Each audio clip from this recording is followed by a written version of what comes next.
Mi novia arruinó su vida y mi trabajo por un romance con el jefe casado. Éramos la pareja perfecta hasta que mi novia decidió enredarse con el jefe, y cuando la esposa de él lo descubrió, el escándalo se volvió público.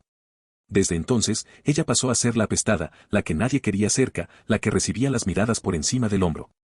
Eso ocurrió hace ya 3 años, y aunque no era la primera vez que lo pensaba, fue la confirmación definitiva de que tener pareja en el trabajo es un error. Al menos en mi experiencia, todo termina mal. Y si no termina mal, de todas formas complica las cosas más de lo necesario. En ese entonces yo trabajaba en una empresa bastante grande, con cerca de 90 empleados. Era un lugar estable, organizado, con sus virtudes y defectos como cualquier sitio. Yo estaba en el área de ventas y llevaba 6 años allí. Era el gerente de esa división, tenía alrededor de 10 personas a mi cargo y la confianza de Seu Antonio, el dueño de la empresa. Él era un hombre de más de 60, serio y trabajador, de esos que enseñan más con su ejemplo que con sus palabras.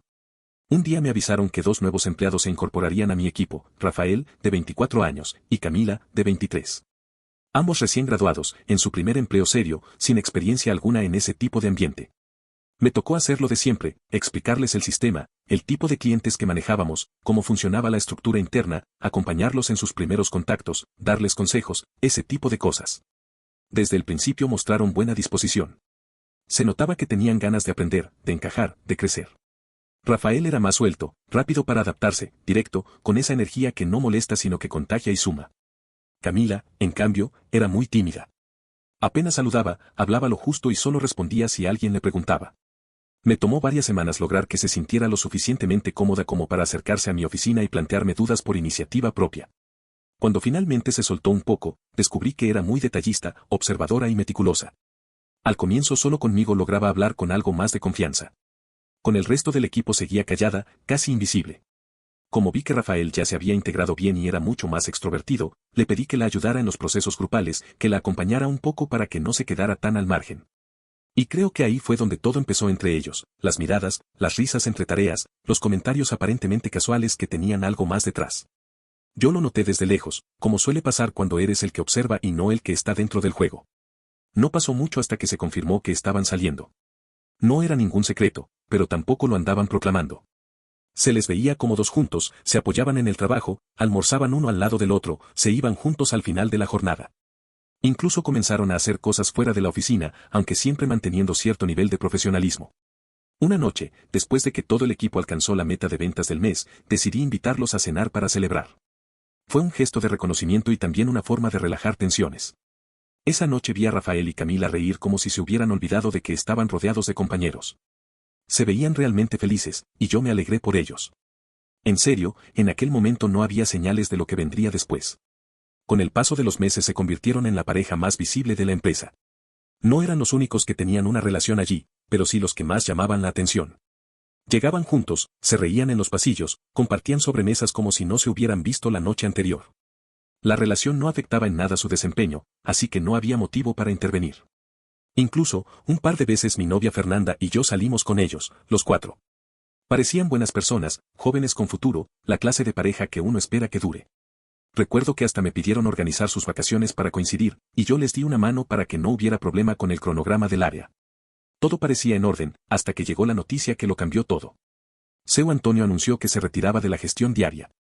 No del todo, pero sí delegaría la dirección a un nuevo gerente.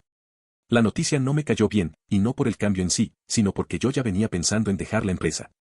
Había detectado un problema con la comunicación hacia los clientes. Muchas quejas y retrasos no se debían a fallas de los productos, sino a canales internos deficientes. Yo sentía que había espacio para montar algo propio, una empresa que funcionara como intermediaria entre compañías y clientes. Tenía ideas, contactos, algo de dinero ahorrado. El anuncio del nuevo gerente fue lo que finalmente me empujó a ponerme serio con mi plan. El hombre que llegó se llamaba Enrique. Enrique tenía poco más de 30 años y parecía salido de una revista de negocios. Alto, bronceado, con esa sonrisa blanca y segura, y una mirada de tiburón que lo evaluaba todo al instante. Su currículum era tan extenso que parecía exagerado: 3 másteres, medio centenar de cursos internacionales, hablaba varios idiomas. No voy a negar que sabía moverse. Tenía olfato para los negocios, pero también esa actitud molesta de quien se cree el más inteligente de la sala, como si nada ni nadie pudiera enseñarle algo. Al principio chocamos varias veces. Yo conocía la empresa desde adentro, los procesos, lo que se hacía por costumbre y lo que se hacía por necesidad. Él quería imponer su estilo desde el primer día. Con el tiempo logramos cierta convivencia. No me caía bien, pero admito que no arruinó la compañía. Todo siguió funcionando. Lo que sí fue evidente fue el impacto que Enrique tuvo en las mujeres de la oficina. En ventas, en administración, en soporte, todas parecían más contentas cuando él estaba cerca. Risas más fuertes, maquillaje más cargado, miradas rápidas que se escondían en cuanto él pasaba. La novedad no duró demasiado, porque pocas semanas después llegó a una reunión acompañado de su esposa, Mariana. Ella parecía una modelo de revista, alta, elegante, simpática.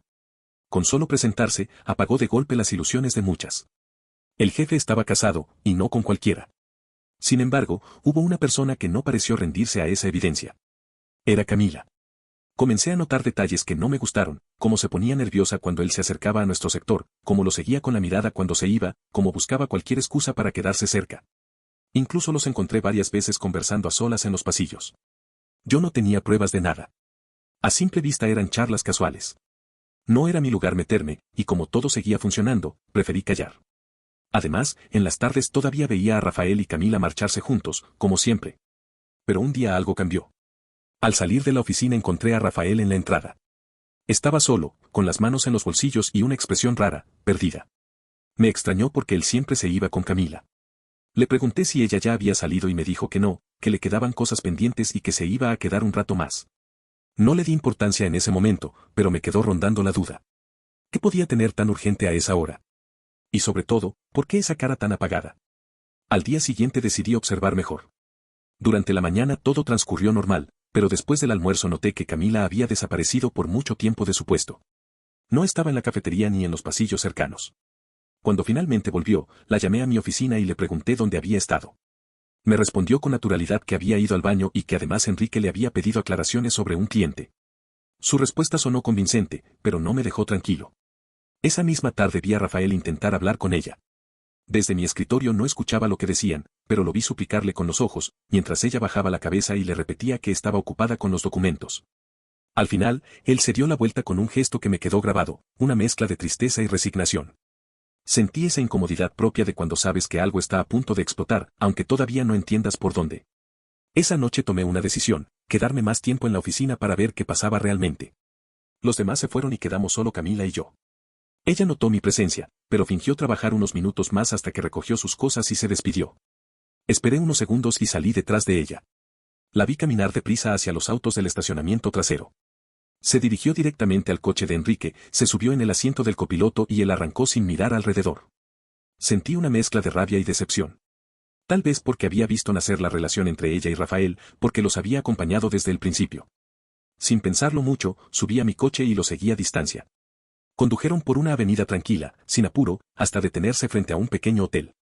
Saqué el celular y les tomé varias fotos. Me quedé ahí unos minutos, con el corazón acelerado y la cabeza llena de pensamientos confusos.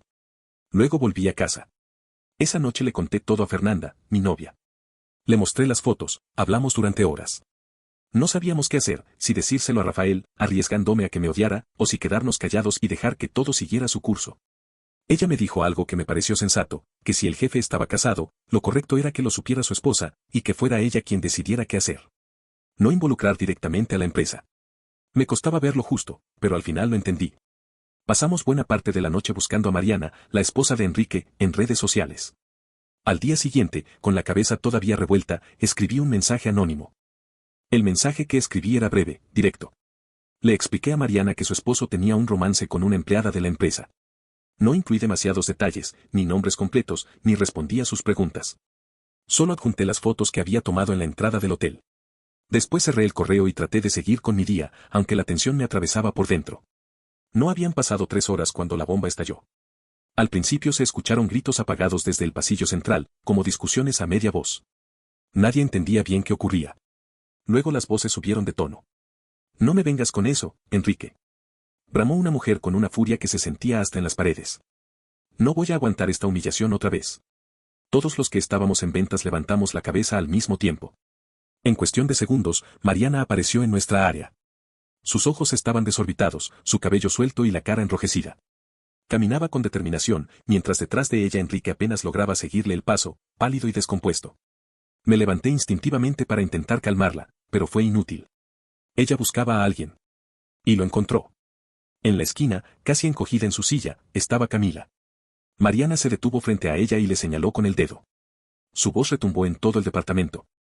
¿Te crees especial por acostarte con mi marido? Pues no lo eres. Ese desgraciado no hace más que revolcarse con mujeres como tú. Hazte un favor y ve al médico. El silencio fue absoluto. Nadie se movió. Yo estaba preparado para intervenir, por si intentaba golpearla, pero no lo hizo. Solo lanzó esas palabras como una sentencia y dio media vuelta.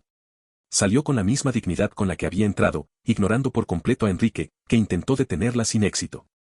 En ese momento, Rafael se levantó de su escritorio. Había presenciado todo. Avanzó hacia Camila, pero yo me interpuse con una mano en su hombro. Aún así, él habló, con una voz firme y rota a la vez. Entonces, ¿de eso se trataban tus noches ocupadas? Ya lo entendí. No esperó respuesta. Reunió sus cosas y se marchó de la oficina sin mirar atrás. El efecto fue inmediato. Todos los presentes sabían lo que había pasado. La noticia se propagó como fuego en cuestión de minutos. Camila trató de aparentar calma, se sentó otra vez y fingió que trabajaba, pero no pudo sostenerlo mucho tiempo. Con los ojos llenos de lágrimas, agarró su bolso y salió corriendo. Ese mismo día, el dueño, Seu Antonio, apareció en la empresa. Llamó a Enrique a su despacho y estuvieron horas encerrados. Nadie sabe qué se habló ahí dentro, pero cuando salió, el nuevo gerente tenía la cara desencajada. 2 días después, simplemente dejó de venir. No hubo correos de despedida, ni explicaciones, ni agradecimientos. Desapareció, como si nunca hubiera estado. El propio Seu Antonio retomó las riendas de la empresa. Lo último que supe de Enrique fue a través de rumores en una reunión de gerencia, que Mariana había iniciado el divorcio, que su familia era poderosa y no iba a perdonarle otra más. Algunos decían que en sus trabajos anteriores ya había tenido problemas similares. Nadie volvió a verlo. La situación de Rafael y Camila tampoco se recompuso. No hubo peleas abiertas ni insultos, pero él se encargó de ignorarla. Ella intentaba hablarle en la salida, lo esperaba junto a la puerta, pero él pasaba de largo hacia el estacionamiento. Ella volvía a la oficina con los hombros caídos. El ambiente en venta se volvió irrespirable. Una de las vendedoras incluso se negó abiertamente a compartir visitas con Camila, diciendo que prefería ir sola. Ella se convirtió en un fantasma, cumplía sus tareas en silencio, sin amistades, sin nadie que le tendiera una mano. Los que antes bromeaban con ella ahora apenas la saludaban. Su presencia recordaba un episodio que todos querían olvidar. Mientras tanto, Rafael también cambió. Seguía trabajando bien, pero ya no era el mismo. La chispa que lo caracterizaba se había apagado. Yo hacía lo posible por mantener el área en orden, pero sabía que la tensión no desaparecería mientras los dos siguieran allí. Fue en ese momento cuando decidí que mi ciclo en la empresa había terminado. Ya llevaba tiempo pensando en irme, en arriesgarme con mi propio proyecto. Así que una tarde pedí hablar con Seu Antonio. Le conté que tenía la idea de montar una empresa pequeña, dedicada a la atención corporativa y al servicio al cliente, algo que corrigiera esos problemas de comunicación que tantas quejas generaban. Me escuchó con atención. No quería perderme, pero entendió mis razones. Al final llegamos a un acuerdo, yo entrenaría a mi reemplazo durante un mes, y cuando mi compañía estuviera en marcha, él nos daría algunas órdenes de trabajo como cliente. Era lo justo, un cierre limpio después de 6 años de esfuerzo. En esos días también me propuse hablar con Rafael. Lo veía apagado, sin rumbo, y sabía que quedarse en esa oficina solo lo hundiría más. Una tarde lo invité a tomar un café fuera. Le conté mis planes, que quería independizarme, que iba a necesitar a alguien de confianza a mi lado. Le dije que confiaba en su ética, en su forma de trabajar, que creía en su potencial. Al principio dudó, como si no se sintiera con fuerzas, pero insistí. Le expliqué que los comienzos siempre son duros, pero que juntos podríamos crecer. Después de un silencio largo, aceptó. Y fue de las mejores decisiones que tomé. El primer año fue complicado, como lo son todos los inicios. Tuvimos que poner tiempo, dinero y paciencia, pero poco a poco empezamos a conseguir clientes. Con el tiempo, la misma empresa donde habíamos trabajado se convirtió en uno de ellos, lo cual nos mantuvo vinculados. En esas visitas, me encontraba con Camila todavía en su escritorio, en el mismo rincón de siempre. Seguía allí, pero cada vez más aislada, como si el tiempo se hubiera detenido para ella desde aquel día del escándalo. Una vez, durante una cena con excompañeros, alguien me comentó que nada había cambiado para ella. Que continuaba trabajando en silencio, sin amigos, sin defensores. Incluso que, cuando llegaba alguien nuevo, le advertían de antemano lo que había hecho, como si su historia se hubiera vuelto parte del folclore interno de la empresa. No sé si lo hacían por crueldad o por costumbre, pero la realidad era que su reputación ya estaba marcada. Nadie la había perdonado. En cambio, Rafael floreció. Con el tiempo se convirtió no solo en mi socio, sino en un verdadero amigo. Recuperó su energía, su confianza, y demostró lo talentoso que era. Gracias a él, nuestra empresa creció más rápido de lo que imaginaba. Hace poco me presentó a su nueva novia. Lo vi feliz, tranquilo, con otra mirada. Y me alegré. Era la prueba de que tomar distancia de aquel lugar había sido lo mejor para los dos. Pero el destino aún guardaba una última vuelta. Unos días atrás, estaba en la oficina revisando contratos cuando mi secretaria me avisó que alguien quería hablar conmigo. Al salir, la vi. Era Camila. Se veía más delgada, con el cabello recogido, un folder en la mano. Ya no era la misma chica que había llegado años atrás, ni por dentro ni por fuera. Rafael no estaba, había salido a visitar clientes, así que la recibí yo. Me pidió hablar en privado. Dijo que había renunciado a la empresa, que buscaba trabajo y que sabía que yo valoraba a la gente responsable. Me mostró su historial de ventas, certificados, referencias. Todo estaba en orden, como siempre. Aseguró que había aprendido de sus errores, que solo necesitaba una oportunidad. La escuché sin interrumpirla, hasta que terminó. Respiré hondo y le respondí. Le dije que no podía contratarla. Que Rafael era mi socio, y su presencia solo generaría incomodidad. Ella intentó insistir, pero fui claro. Le deseé suerte en su búsqueda y le pedí, con respeto, que no volviera. Cuando mencioné que la novia de Rafael no aceptaría su cercanía, ella bajó la mirada y se quedó en silencio. Luego, sin decir nada más, se levantó y se marchó. Me quedé allí, entre la tristeza y el alivio. Tal vez ambas cosas. No creo deberle nada, ni que ella me deba a mí. Pero verla así, tan lejos de lo que pudo haber sido, me recordó por qué es tan importante mantener límites claros. Algún día, quizás, le cuente a Rafael sobre esa visita. Tal vez en una noche de cervezas. Por ahora no lo veo necesario. Solo sentí la necesidad de contar esta historia. No olvides dejar tu opinión en los comentarios, dejar tu like y compartir este video.